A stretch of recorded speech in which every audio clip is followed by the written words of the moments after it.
Hey guys, Lisa Callaghy here to share with you a really cool application or website that's free and was shared with me by a teacher at Edison School. And I'm so excited to be able to show this to you guys. It's such a fabulous tool. It is free, and there are no privacy. There's no reason for anybody to fill out any permission slips. No information is saved. So this is a great tool for you guys to use right away with your class. So I'm going to jump right into it just so you can see what this is all about. So as you can see, I'm on a website, and it's called whiteboard.fi, and that is the URL to get to this page. So if you open up any web browser and type whiteboard.fi, it will bring you to this page. So from here, all you need to do is click on New Class. So essentially, you're creating a class here for your students to join. And so you want to name your class. I'm going to name it my name. Okay. And then I want to enable my waiting room so that when my students join, I can see who it is and allow them entry, and make sure that they don't do anything inappropriate, such as typing in an inappropriate name, because they will have to type in either initials or something, so that you as a teacher can identify who they are. So I'm going to enable the waiting room, and then the manual save mode for students.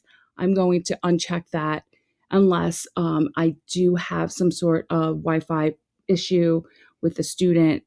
So this enable manual save mode will allow the students to manually save if I find that I have an issue saving. So I'm just going to leave this off for now because I don't need that, but you might need it later on just so you know what that's about. And then I click on create new class. So my room is being created.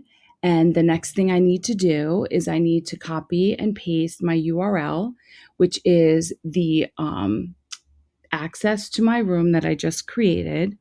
And to copy that URL, I'm going to click on copy URL to clipboard.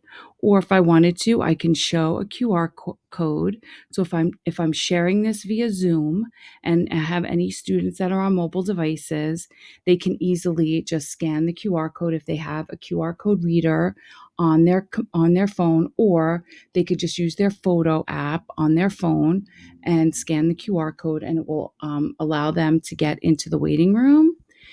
And then for the students who aren't on mobile devices, copying the URL and then pasting it either in a Zoom chat room, or if you want to paste it onto your LMS.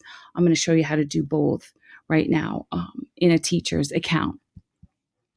So I'm going to go over, I'm in a teacher's Zoom room. I've already started the meeting, and my students obviously would be here.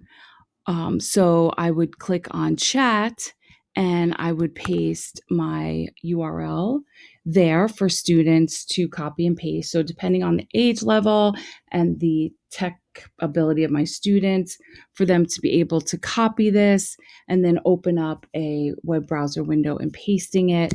But if you find that your students have difficulty doing that, you can share your screen, obviously, with the QR code for mobile devices, or you can, and I'll go into this teacher's, let me end her meeting, and let me go into her Schoology, and I'll show you how you can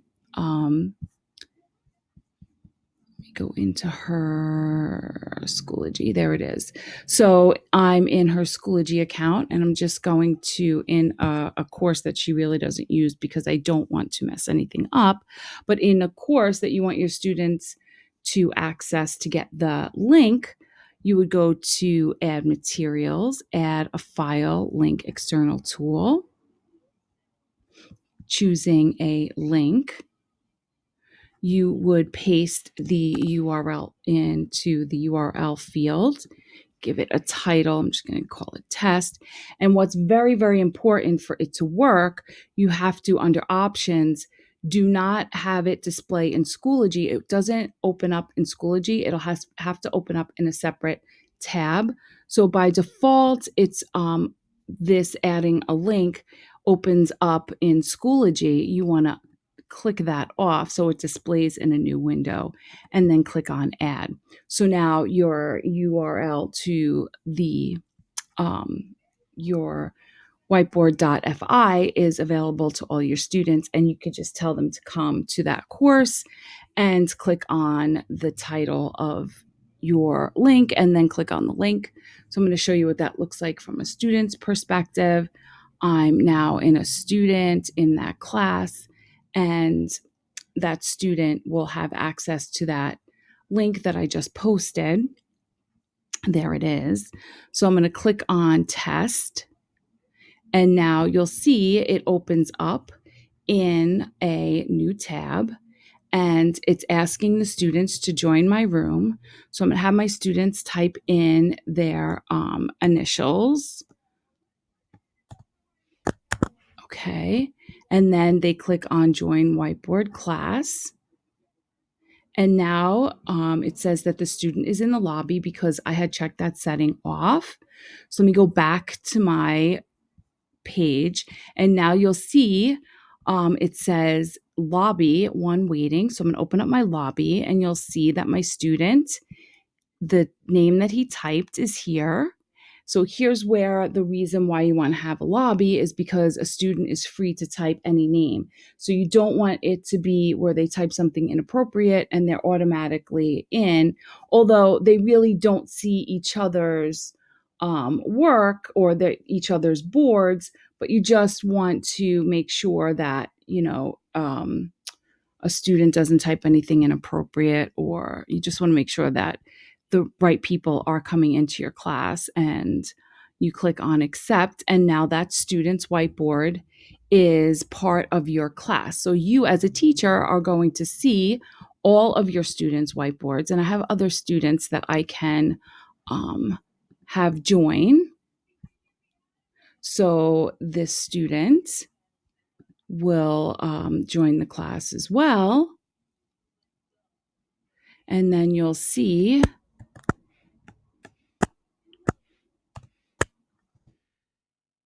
join whiteboard class. Again, the student will be put in the lobby. And you'll see I have another student waiting. I click on accept.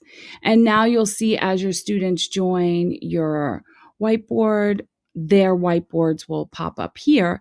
But now what happens at a student level is they have their own whiteboard. And then it says toggle teacher whiteboard. So my whiteboard would come up here. So if I go back and I toggle my whiteboard, now I can post anything I'd like here.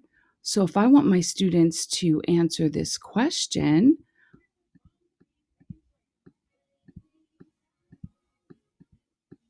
okay, now I can push this out to all my students. I can push to students' current page, so just this page. Push to students all pages means if I have more than one whiteboard.fi page, I can push them all out, or just the one we're looking at, or I can push this as a background so that students can't do anything to my work and they can just answer it. So I'm going to push it out to students as a background. So now I'm going to go to my students. Okay, and there's so they can't do anything to my original whiteboard here, but what they can do is they can answer it, right? And now look at mine. So I'm going to close mine, and then you'll see my whiteboard has been shared with my students, and I can see the answer that one of my students has given me. So this has been the introduction to whiteboard.fi tool that you could use with your students in virtual school. And I'm going to make another video just going over the tools that students have when they have access to their whiteboards. So there's a whole bunch of different tools and tools that teachers have, so you can think about all the different ways that you can use whiteboard.fi with your students. All right, guys, I hope you really like this. Have a great night.